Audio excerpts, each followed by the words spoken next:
Would you like to tell me who you are, where you're from, and how you are involved in neurodiversity? Sorry, I'm Midadi. Yeah, I'm Larry Lukbite. I'm from Nigeria. So I grew up for the most part in Nigeria. But at this time, I'm studying in Johannesburg, South Africa at the University of Witwatersrand. So I'm doing my first year of postgraduate studies, and I'm in the division of early childhood education. So like I'm doing early childhood education.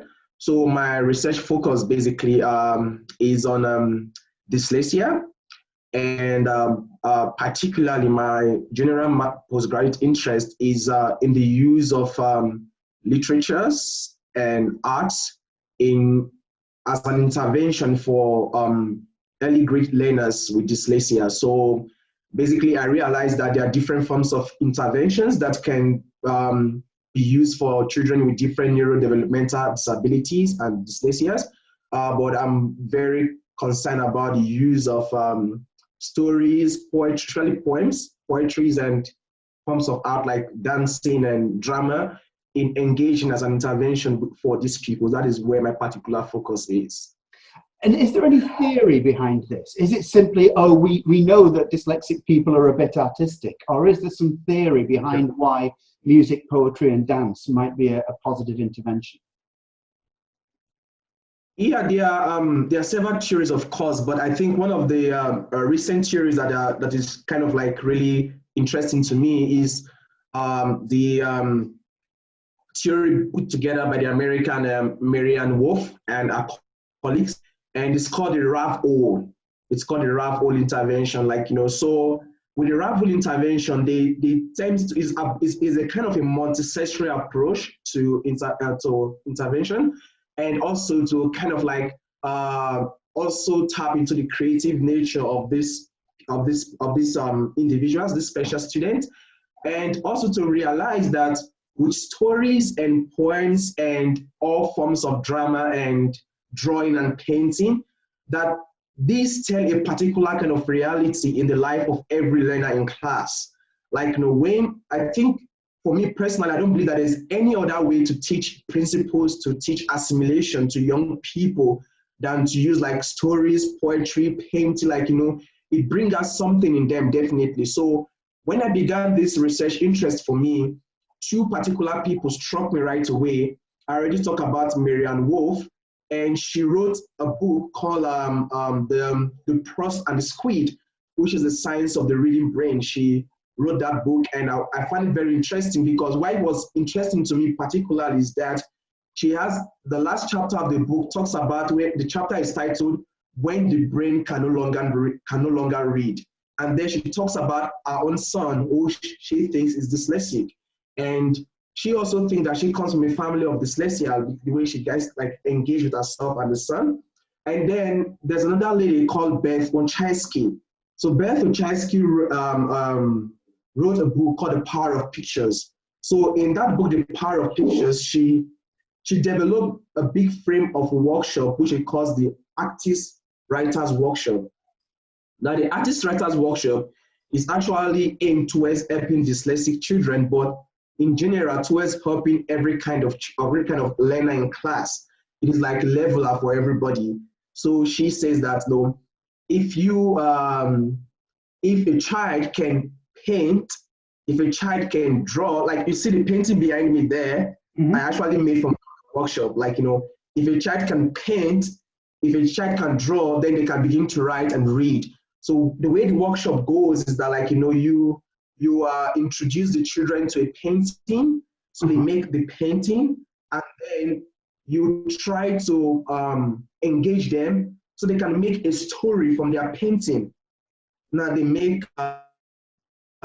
this from painting, and then they begin to write out the story slowly. So is that kind of engagement. So dyslexic people also live in daily realities. So if you engage them with their daily realities, like with stories, poems, drawing, painting, and all of these things, there's a possibility that they begin to comprehend better, they begin to remember, stuff better, Yeah. No, I was talking to a university professor from Germany who had similar ideas recently. The idea of you can teach without any words or without any literary words whatsoever. And it was a fascinating conversation. Yeah. People in South Africa, the education system in South Africa, the structures of government in South Africa, even, I suppose, the culture in South Africa, are people receptive to this kind of idea? Or is it very traditional, very sort of, this is how we've always done it, this is how we should do it? And no, I think people are very receptive to the idea. I think one of the big debates going on right now is the realization that our pre-test curriculum does not help every child in the classroom. So like, this kind of positivism, like, because for the most part, the kind of school we have run over the years have been schools guided by positivist theories. Like, these do not help people at the long run because, like, pre-test no. We need to begin to realize like there are more diversities in the classroom, and that conversation is ongoing here. And especially because of the bigger educational conversation moving very much now in South Africa and most of Africa, is the idea of decolonized knowledge. Like, so they move from a Euro-America-centric curriculum to a curriculum that is African. And this is where the niche of my research comes in. The fact that I want to argue that we can use stories and poems and all of these things to engage dyslexic learner, but it will be more effective, it will be more powerful if we can use the poems that are decolonized, that are contextualized in their reality. Like, if we can use these poems in their daily realities, there will be more. So we need to have what I call the cultural appropriateness in using these interventions for these people. So like, I remember like 2 years ago when I was in Canada for a short time. So I was volunteering at a school every week. So I go to an elementary school every week. And I remember at Christmas time, I was telling the grade 3 kids the story about Christmas in Africa. Yeah, to hear that the part of the world where they have Christmas without snow. Now, if I go to Canada, for example, and I teach these kids about Christmas without snow, they will be fascinated, but it's not something in their daily register. It's not something that's going to kick in for them to begin to be able to comprehend with. But it's different when I say to them that, oh, there's Christmas with snow, and they open their windows and they can actually see that, like, the snow is outside. The same thing applies here to Africa. If we want to intervene with dyslexic learners, we should use stories. We need to use poetry. We need to use art. We need to use this stuff that are in their daily realities, because I feel if they move from the classroom and they can go out and see what they have been trying to intervene with in the classroom, it is easier for them to begin to comprehend and remember and maybe deal with more reading. So there's an aspect of taking the words and making the words refer to something concrete and mean something. Yeah. This helps comprehension. Yeah. Yeah, it generally helps comprehension. Like, take for example, like when I was in elementary school myself, they used to tell us stories about dinosaurs. Like, like there's no word in my native language for dinosaurs. Okay. There's no word in my native language for dinosaurs, like, because it is not part of our daily register. Yeah. It is not part of our daily reality. So like, so even when I learned all of that, like, I only make sense of them as I grow older, when I begin to realize what they really are. But like, it is not the same if you tell me about, for example, like if you tell me about a lion, for example, like, about the elephant, for example. If you tell me about, like, these, like, if you make proverb for me, I don't know if you know the amphibian mama called the amphibian called snake, the snake. I don't know if you know about the snake. No. Is an amphibian kind of a creature. It's called a snake. So like, it's grown very much. My place is very available in my place. And when they tell you the folk tale, they tell you folk tales about the snake. Okay, and then you remember. Okay, and then you remember the stuff because they are there. So I think realizing that we are dealing with people who already have neurodevelopmental disabilities in some ways, I think it is appropriate for us to bring into their learning and teaching things that are in their daily realities, things that they can easily engage with. I was going to ask, much of the research into dyslexia has been done by the International Dyslexia Association, the British Dyslexia Association. These are very, as you say, they're Anglo-American associations. Is the research that they have culturally specific and inappropriate to a South African context? Or is the research perfectly good for a South African context, just the way that it's delivered needs to be changed? What's the balance there? Yeah, I think it has to be like half and half of both. Because I think in my own journey so far, I don't think it is possible for you to stay far away.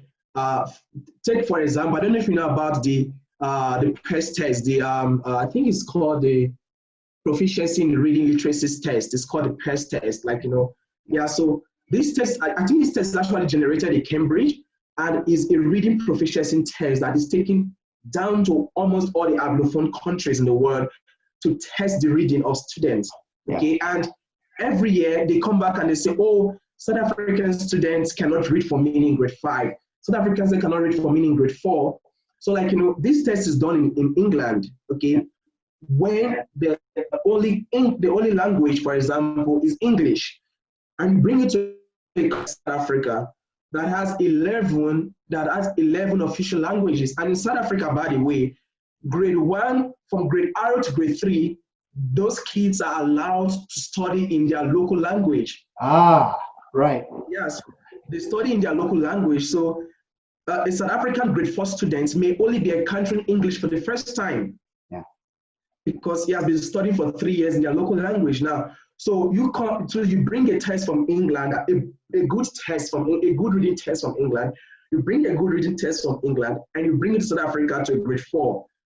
That grade 4 kid is only learning English for the first year, but the student in Australia or the student in England has been learning English for 3 years now, and into their 4th year. So I think the research itself is good for what it has, but I don't think it is possible for the most part anymore to be able to easily transpose research from one place to another, because we need to look at it what is the situation here? We need to, because there are a lot of things. I think that is what makes positivism in education faulty, because it wants to operate a scientific idea of education across a spectrum, which doesn't work, because you need to look about what are the social cultural realities of these people, what are the political situations of these people, how are they growing up, what are their what have they known so far over the years. So these are going to guide your ideas in the research themselves that you are intended to do. So the research from England is very good. The research from British Dyslexic Society is good. It's not faulty, but I think that you cannot just transpose it into what you have here, because once you bring it, it has to change. That is you see, once you bring it immediately, it has to change. Remember, if you break away for a moment, you will realize that one of the reasons why the African feminism rose up in the late 1990s is because they realized that the feminism in the West was not speaking to their reality. Because while the feminism in the West was good enough, there are good guys, good people there, but in African reality for the woman, it was two things, trying to balance the effect of colonialism on the African woman, and also try to balance the effect of the patriarchy in African society. So it is two different things. It is not just one thing opposed there. So I think that is where the thing is. British dyslexia thing is not wrong. It's just that it has to be more appropriate here. And that is why personally I'm intrigued into this research, because I feel like Africans need to add their voice into the dialogue, into the engagement, into the debates, to find these things do not just work for us like that. What works for us is what we should engage with. I think it's a very important point that dyslexia does not exist abstracted from reality. Dyslexia exists in the world, and the world is a contextual world. And so the British Dyslexia Association is dealing almost completely with a Eurocentric, Anglocentric context. So I suppose one of the questions is, does this mean that in South Africa, in Nigeria, you have to begin from the bottom? You have to start and say, well, okay, we'll come up with a completely new, culturally appropriate definition of dyslexia? Or how does that work? What's the process that you need to go through? No, I do not think we need to start from zero. I don't think we need to start from zero. I think that I think that, like, okay, this is the first realization of dyslexia. I like the way there's a lady that defined it. I think she's in Macedonia, and what she said was that our first premise was that dyslexia defies traditional and conventional method of teaching and learning. That is what, like, that is our take, like, that people who are dyslexic, they defy our traditional modes of teaching and learning, so we can't just engage there. So I think the first realization is that we already know from what has been done maybe in Europe, and what we can see already is that in a classroom, there's a beautiful, what Dyson calls it, the breathtaking diversity of learners. There's a breathtaking diversity of already happening in the class. We know that. We know already, like, even beside dyslexic people, we know that they are those people who are visual learners, people like who see pictures, like we are image thinkers, we are different people already. So even besides neurodiversity, there's already a big array of diversity happening in the class. So what it means is that realizing the first point that diversity exists means that we know that they are dyslexic learners in class. We don't need to start from zero. But what needs to happen now is that, like, I think our interventions, I think that is where we need to be, like, more culturally appropriate, because whatever we do in Africa should be able to speak to a global sense as well. Like, so we already realized, like, there's diversity in the classroom, different learners, people have got different learning and reading disabilities. So that is already granted, and that is what they do already in Britain, which is fine.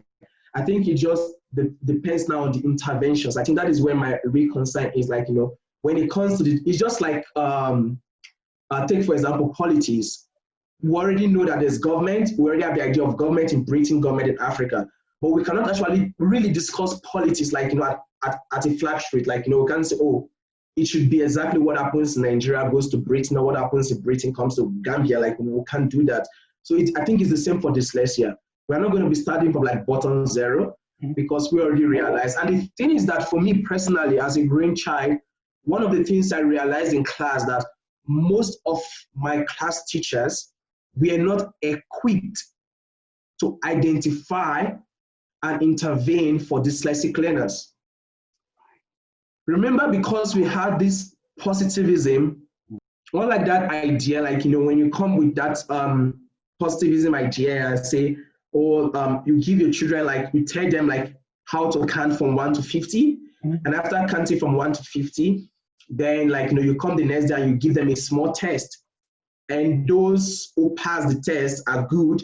Those who do not pass the test are not good, like, So because of that, like, so dyslexic learners in class were overlooked in class because, past what in the pre-test, they could not strive in the pre-test curriculum. And for the most part, some of these teachers, they shame this because they don't even know what dyslexia is. They don't even, there's supposed to be enough, they didn't even know there's supposed to be diversity in the classroom. And so this is the problem that has been there for a time.